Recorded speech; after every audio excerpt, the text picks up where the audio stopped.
हम सब अपनी लाइफ में कभी न कभी किसी न किसी चीज को लेकर कंप्लेंट जरूर करते हैं और इमेजिन जरूर करते हैं कि काश हम सुपर हीरोज होते तो चुटकी बजा के सारी प्रॉब्लम्स को सॉल्व कर देते। लेकिन असल में सुपर हीरोज की लाइफ में भी प्रॉब्लम्स होती हैं, जिसे एक बहुत ही बेहतरीन और एंटरटेनिंग तरीके से दिखाया डिज्नी पिक्सार की द इनक्रेडिबल्स मूवीज ने। यही रीजन है कि ये मूवीज इतनी ज्यादा क्रिटिकली और फाइनेंशियली सक्सेसफुल साबित हुई हैं। और आज की वीडियो मौका होने वाली है इन मूवीज के बारे में और भी अच्छे से जानने का, जिसकी रिक्वेस्ट हमें कमेंट्स में कई बार मिल चुकी है, जिसके लिए आप सबका बहुत बहुत शुक्रिया। तो चलिए इसी नोट पर जानते हैं 15 अमेजिंग, माइंड ब्लोइंग और awesome the Incredibles movie fact, वो भी भारी भरकम स्पॉयलर्स के साथ, क्योंकि आज की इस वीडियो में आपको पता चलने वाला है कि डिज्नी पिक्सार की द इनक्रेडिबल्स की कहानी कौन से रियल लाइफ फैमिली पर बेस्ड है। जानेंगे सिंड्रोम असल में कैसा होने वाला था और इसे किस पर मॉडल किया गया है। मॉडलिंग से याद आया, जानेंगे रियल लाइफ एडना मूडी के इंस्पिरेशन के बारे में। क्यों लगा था दूसरी मूवी के सीक्वल रिलीज को 14 साल तक का वक्त।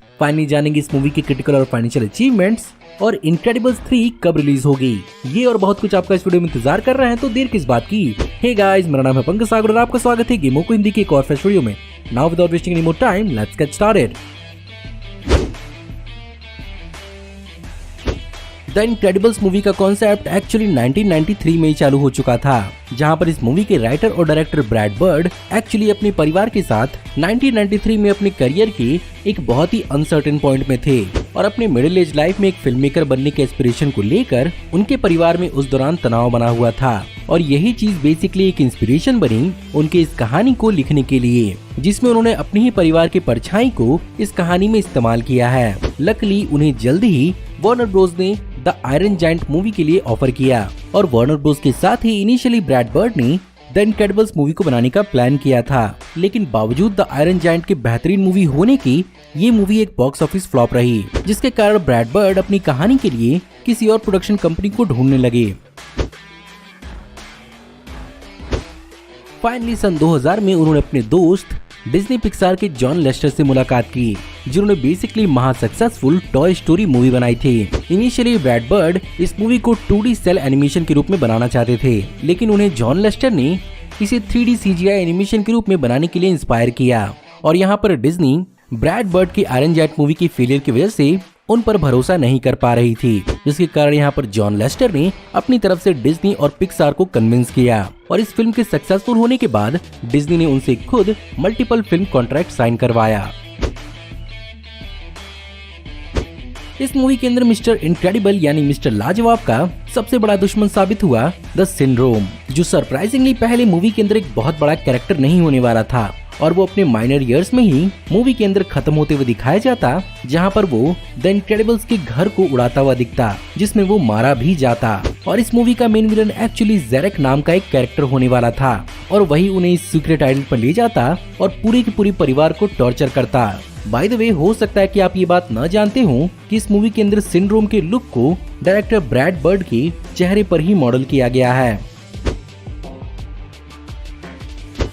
वहीं पर बात करें पहली मूवी के अंदर डैश के कैरेक्टर की, तो इस मूवी के अंदर इसे अपनी आवाज दी थी स्पेंसर फॉक्स ने, जिसके लाइंस को एक्चुअली एग्जॉस्टिंग दिखाने के लिए director Brad Bird Spencer Fox को एक छोटी सी दौड़ लगवाते थे और स्पेंसर की हाँफती हुई आवाज में ही ब्रैड बर्ड डैश की लाइन रिकॉर्ड करवाते थे। By the way, second movie के अंदर डैश के कैरेक्टर के लिए नए वॉइस एक्टर हक मिलनर को कास्ट किया गया, क्योंकि इस दौरान स्पेंसर फॉक्स अपने टीनेज ईयर्स में पहुंच चुके थे और यहाँ पर उनकी सेम वॉइस नहीं थी।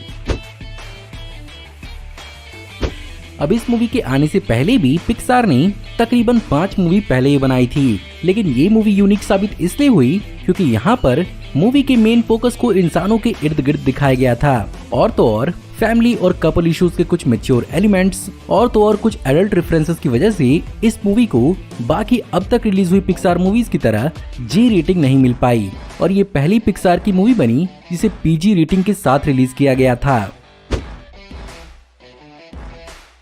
दोनों ही मूवी के अंदर हमें फ्रोजन की वाइफ हनी की सिर्फ और सिर्फ आवाज ही सुनने को मिली थी। वेल, यहाँ पर इस कैरेक्टर को अपनी आवाज दी थी American voice actor Kimberly Adair Clark ने, जहाँ पर एक्चुअली इस बार इनक्रेडिबल्स 2 मूवी के अंदर इसे दिखाए जाने का भी प्लान किया गया था, जहाँ पर एक्चुअली इसका एक फुल कैरेक्टर डिजाइन भी किया गया था, लेकिन फाइनल थिएट्रिकल कट से इसे पिछले मूवी की जोक की तरह वॉइस ओवर के रूप में ही रखा गया। छोटी yet very bossy super hero fashion designer Edna मोडी को आप कैसे भूल सकते हैं। इस मूवी के लिए इस कैरेक्टर की पर्सनैलिटी को late American costume designer Edith Head पर मॉडल करके उन्हें ट्रिब्यूट दिया गया था, जहां पर पहले इस कैरेक्टर को अपनी वॉइस अमेरिकन एक्ट्रेस और कॉमेडियन लिली टॉमलिन देने वाली थीं, लेकिन उनके लाइंस को पहले ही ब्राड बर्ड ने अपनी आवाज में रिकॉर्ड किया था, जो एक्चुअली इतना अच्छा था कि जिसे सुनने के बाद लिली टॉमलिन ने उन्हें इस कैरेक्टर को प्ले करने के लिए इंसिस्ट किया। एंड यस, दोनों ही मूवीज के अंदर उन्होंने इस कैरेक्टर को अपनी आवाज दी है। इस मूवी को जब इंडिया में रिलीज किया गया था तो इसे हम है लाजवाब मूवी के नाम से रिलीज किया गया था। यहाँ पर आप सब जानते हो कि हिंदी डब में मिस्टर इनक्रेडिबल को मिस्टर लाजवाब बुलाया गया था, जिसको अपनी आवाज दी थी इंडियन बॉलीवुड एक्टर शाहरुख खान ने। लेकिन शायद आप ये बात न जानते हो कि डैश को अपनी आवाज यहाँ पर शाहरुख खान के बेटे आर्यन खान ने दी थी। अपने जमाने में इस मूवी की एनिमेशन इतनी ज्यादा बेहतरीन और लाजवाब रही थी कि इसने फैंटास्टिक फोर के लाइव एक्शन मूवी तक को टक्कर दी थी। और एक साल पहले रिलीज होने की वजह से यहाँ पर फैंटास्टिक फोर के फिल्म मेकर्स ने जब द इनक्रेडिबल्स मूवी के अंदर इलास्टिक गर्ल की स्ट्रेचेबिलिटी को देखा, फैंटास्टिक फोर के फिल्म मेकर्स ने इस बात को रियलाइज किया कि उन्हें और बेहतर करने की जरूरत है, और यहाँ पर तकरीबन $20 मिलियन एक्स्ट्रा खर्च किए गए रीड रिचर्ड्स के स्ट्रेची शॉट्स को फिर से ठीक से बनाने के लिए। इलास्टिक गर्ल की एबिलिटीज और उसका नाम हो सकता है कि आपको बहुत यूनिक लगता हो, लेकिन आप शायद नहीं जानते होंगे कि हो सकता है कि ये कैरेक्टर कहीं और से ही उठाया गया हो, और बेसिकली इंस्पिरेशन हो सकता है डीसी के इलास्टिक गर्ल का, जो पहली बार हमें देखने को मिली थी माई ग्रेटेस्ट एडवेंचर के इशू नंबर 80 में, जो पब्लिश हुई थी जून 1963 में। और ये बेसिकली एक एक्टिव मेंबर है डूम पेट्रोल टीम का। सबसे औसम बात कि इस कैरेक्टर का असली नाम रीटा फार है, वहीं पर इनक्रेडिबल मूवी के अंदर इलास्टिक गर्ल का पूरा नाम हेलन पार है। इस मूवी का वर्ल्ड और इसका एनवायरनमेंट बहुत हद तक मॉडर्न होने के बावजूद भी बहुत विंटेज और ओल्ड लगता है, और यहाँ पर समझना थोड़ा मुश्किल हो जाता है कि इस मूवी की एक्चुअल टाइमलाइन क्या है। ब्रैड बर्ड ने इस मूवी को एक्चुअली 1960s के कॉमिक बुक और क्लासिक स्पाई मूवीज और टीवी शो के कॉम्बिनेशन की तरह प्रेजेंट करने की कोशिश की है, जहां पर मार्वल और डीसी के कई सारे सुपर हीरो टीम्स का भी होमाज दिया गया है। यही कारण है कि ब्रैड बर्ड के हिसाब से इस मूवी को ऑफिशियली 1960s के टाइमलाइन के हिसाब से सेट किया गया है।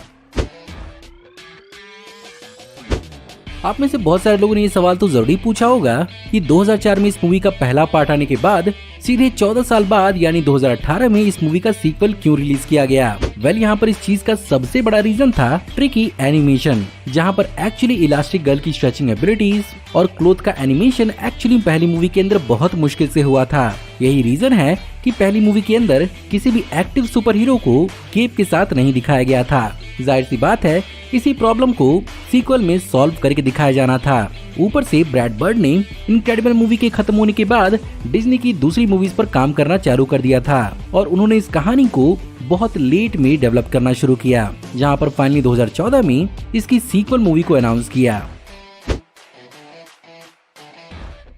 अब costume he the Incredibles movie के अंदर इन सुपर हीरोज की पर्सनालिटी का इतना ज्यादा इम्पोर्टेंट हिस्सा है कि इनक्रेडिबल्स 2 मूवी के अंदर इन पर बहुत ज्यादा ध्यान दिया गया है, जिनके कारण इन कैरेक्टर्स की अलग अलग क्लोथिंग, शूज और एक्सेसरीज पर गहराई से काम किया गया, जिनमें इन अलग अलग कैरेक्टर्स की अलग अलग वर्चुअल क्लोजेट्स भी बनाए गए थे, और मूवी में दिखने वाले ओवरऑल कैरेक्टर्स की 6 अलग अलग प्रकार की बॉडी टाइप्स के लिए 72 यूनिक कॉम्बिनेशंस वाली कपड़े डिजाइन किए गए, जिनमें डिटेल चेन और जिपर्स को भी इंक्लूड किया गया था। एंड ऑफ कोर्स इन कपड़ों और क्लोथिंग को एनिमेट करने के लिए एक अलग एनिमेशन टीम लगाई गई थी। हो सकता है कि आपको ये माइनर डिटेल लगता हो, लेकिन ये एनिमेशन के रिगार्डिंग बहुत ज्यादा चैलेंजिंग और कठिन होता है।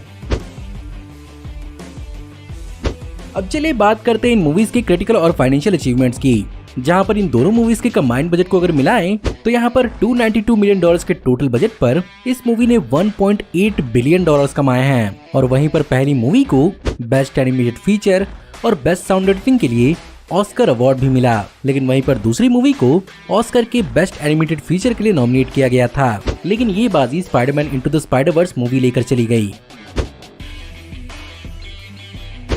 अब बात करते हैं इनक्रेडिबल्स 3 की कि क्या कभी हमें इनक्रेडिबल्स 3 देखने को मिलेगी भी या नहीं। यहाँ पर डायरेक्टर ब्रैड बर्ड ने इस बात को रूल आउट नहीं किया है कि वो इनक्रेडिबल्स 3 पर काम कभी नहीं करना चाहेंगे, और उनके हिसाब से सेकंड मूवी के कई सारे प्लॉट लाइंस भी हैं जिनके थ्रू वो थर्ड मूवी तक बढ़ भी सकते हैं, लेकिन एक्चुअली वो चीजों को जल्दी जल्दी करके इस फ्रेंचाइजी को रश नहीं करना चाहते हैं। और जैसा कि पहली मूवी के बाद एक सब्सटेंशियल अमाउंट ऑफ टाइम के साथ सेकंड मूवी को प्रेजेंट किया गया, लगभग उतना ही टाइम थर्ड मूवी के साथ भी लग सकता है।